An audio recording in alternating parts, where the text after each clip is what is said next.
had a question, but I forgot what the fuck it was. Oh, I do. I still do remember what it was. While you pull up that, I can ask this question, right?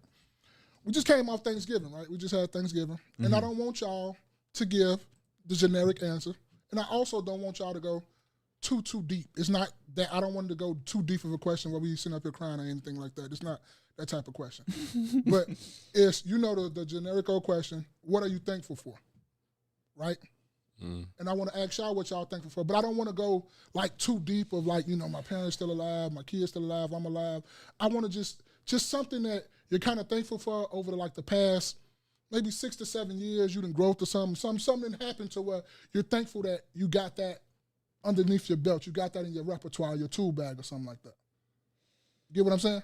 Mm. Or would y'all like me to go? Can I just go first and then y'all can just piggyback off that? Yeah, if you don't mind, because it's something I have to think about if we're not giving a deep answer. Okay, so my thing is I'm thankful for my growth and me growing to understand other things. Like the simple fact of talking to y'all, talking on this podcast every day is giving me better perspective of a lot of things on life and my growth. I'm so hard on myself about a lot of things, a lot of shit. I be down on myself saying I'm not here, I'm not there, I don't have this yet, I don't have that yet. But the growth that I have had in the last 5 to 7 years is tremendous for me. You feel me? Things I didn't accomplish that I think I wasn't even really thinking about, but I did. And if I would have stuck with them a little bit more longer, I would be way farther than what I am. But I thank God for that growth, that understanding, that learning about, to adapt to things that's happened in my life real quickly and not let it get down on me, not let me fumble the whole bag for my family or anything like that or for my friends around me. But I'm just thankful for that growth in the last 5 to 7 years. That's deep. Whatever, man. This nigga be wild. So I'm gonna keep mine simple, man. I'm just happy to be alive, man. I thank God said to not be alive. Generic, bro. Now, how's that generic? That is kind of, because that's what everybody use though. Because I would have said that too. No, you said because you wanted to go first, so I know you had to get something off your chest. No. You know what I'm saying? Because you rarely be like, nigga, you went, I had to go tell him. So, which is fine. But I'm happy to be alive because I had different situations. So, without going through it, I don't feel like that's generic. I feel like being alive is very not generic. No, I didn't want to, because that's why I didn't want to say generic. I didn't want to kind of use, because that verbiage and that word would be like, oh, you taking life for granted. No, I'm not saying that. I'm just saying the most common answer then. Yeah, I feel like it's even though it's a common answer, I think it's a relevant answer because it's something that people do take for granted every day. You know what I'm saying? You wake up people don't give a blessing to God or, thank God for their blessings or whatever. So me being alive, I think it's not only important for me, but it's important for those people that depend on me. So I think that, again, not really generic. For me, I settled on this answer. I think what I'm thankful for is the freedom of information.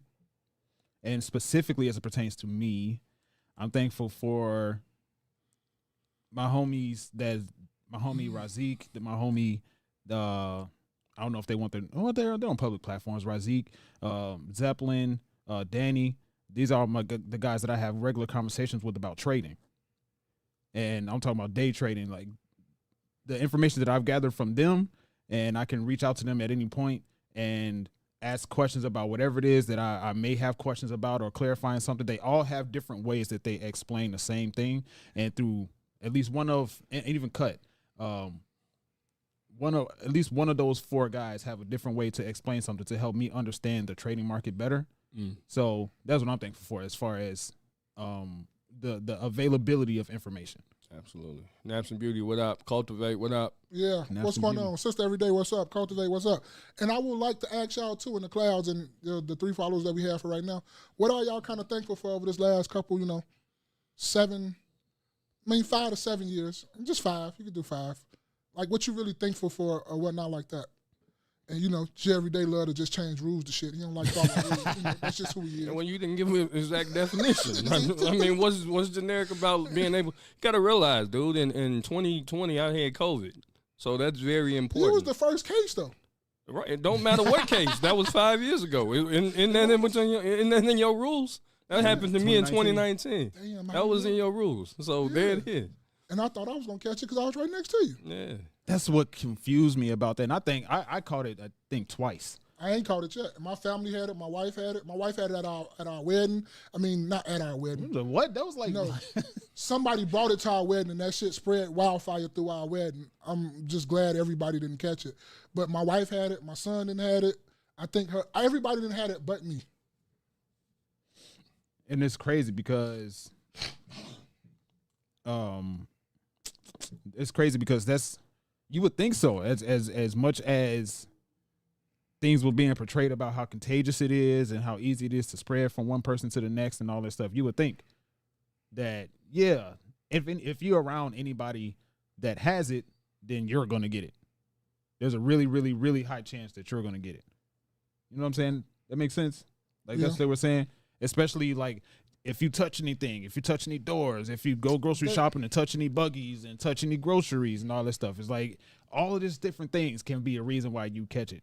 But I think that sounded to me inconclusive, but yeah, I think also too, they didn't know what the fuck they were talking about either.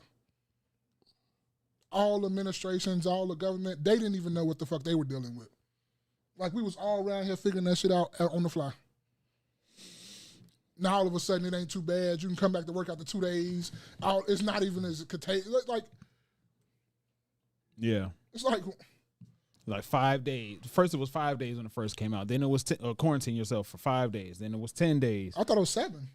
I think people was finessing that though. Like motherfuckers are, because I think for a while they had to. You got to get on mic, bro. Yeah, what you think? Come tell us what you think for Mike. Oh, Mike. Will over these last 5 to 7 years. Well, it looked like he in the middle of the game. We know that's there. Oh yeah, my bad. Oh, he online. I gotta tell my wife that when my son online. Like, give him a second. When he get through with that, he can go do what you told him to do. But I'm a gamer, so I know. Back in the day, your mama didn't give no fuck. When she said get up and do what she told you to do, get up now. You can be in the middle of online. Like, I can't just pause it like that. Yeah, that's not like that. My team needs me right now. I was thinking about that. My team needs me. I do what my mom do, boy. Turn that shit off. I don't get no fucks. You playing on my profile anyway. Turn that shit off and do what I asked you to do. Care about that game, boy. I don't care about your KDI. That's my KDI. You fucking up anyway. Yeah.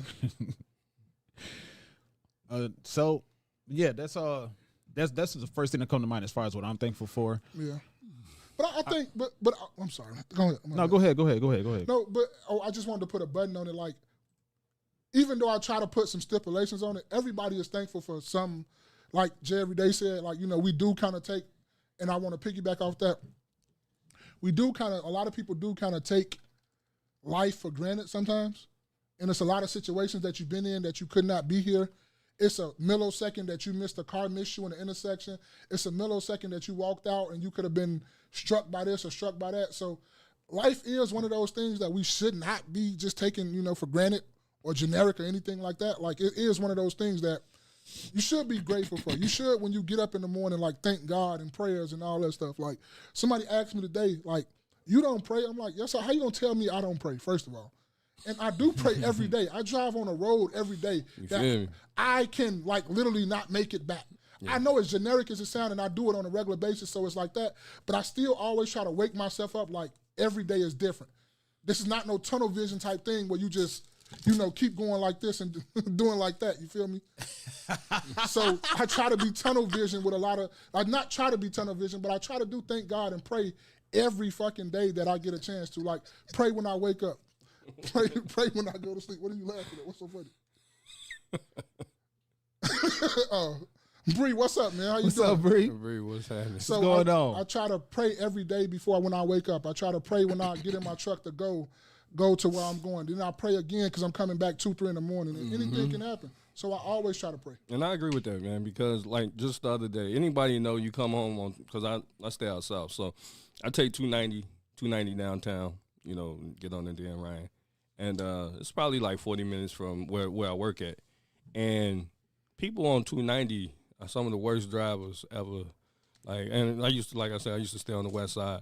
Okay. So these dudes is terrible, like terrible drivers. So the other night I'm driving home. It's a little late. And you know how this is in between Harlem and Austin. And you know, in the distance, because I'm doing like 75, could be 80, left lane. And you know how you can kind of see something, but you can't really see it, but it look off. Like it's something about up there is off. And as I'm approaching, I see that it's a Honda Fit in the middle of the road. He done crashed in the middle of the road. You can't see because the lights is out. Mm-hmm. And I'm, barreling down at 80 miles an hour. Like sometimes I'd be sleepy. So normally I'd be nodding off in my drive, right? But I happen to be up. So I seen it. And what I did is I kind of cut across the lane, threw on my hazards so people behind me can kind of pay attention, so because you couldn't see them as you're approaching, but you can definitely see me and my hazards, being on, at least kind of wake you up if whatever you had. Yeah, because it's a blinking light. Yeah. Yeah. So, and then, I got around the car and carried on. I mean, this was an accident I wasn't going to stop for. Like, somebody looked like they was probably dead in that one. So, yeah, you ain't want to go to sleep with that shit on your mind. No, I've seen too many accidents, and I've stopped for accidents, but that one is just like, nah, this one ain't for me. So, yeah, I mean, look, at any time, there's been times on 290, like, and this time I was kind of drowsy driving. And it was a tire in the middle of the street.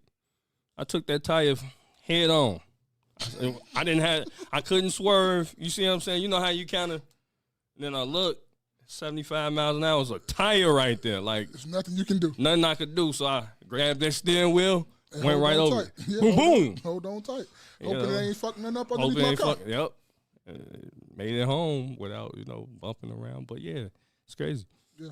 But I am on that. I just wanted to, just ask that. We always come out Thanksgiving thing. When you was a shorty, when you going to Thanksgiving dinner over Big Mama house, over Mama house, and all over that, over the grandma's house. Big Mama. Yeah. Big Mama. Brokies, over here with these brokies, That's all crazy, though. But no, I'll get back on subject. But when you used to go over there, everybody used to stand around, and when doing the prayer or the food, they go around and they even ask the kids, what are you thankful for from this year, right? Y'all remember that? Yeah. So, we need to start getting back into that and stuff like that. Like, really miss that type of times because people don't do that no more like it used to be.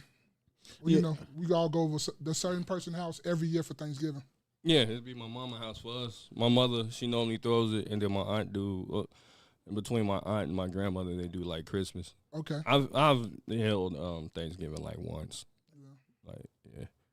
Yeah, I think I noticed that the further away we venture away from tradition, the worse things in family dynamics are. Facts. We try to call that, what you said, a monarchy. What did you call it? Matriarchy. Yeah. But sometimes that matriarchy kept a lot of us in line, though. Not gonna lie, did it hurt us did it hurt us and help us at the same time? It's all give or take who you ask, but overall, it kind of helped us because we got to see cousins that we didn't see all year round because we go our different ways. We got to go over there to see a grandma who's getting older and older. We don't know how much longer she got here. You get to, go take the walk with your cousins if you did that. You know what I'm talking about in the black family. Y'all go take that walk with your favorite cousin. Come back. If you know, you know. Zooted and booted. If you know, you know.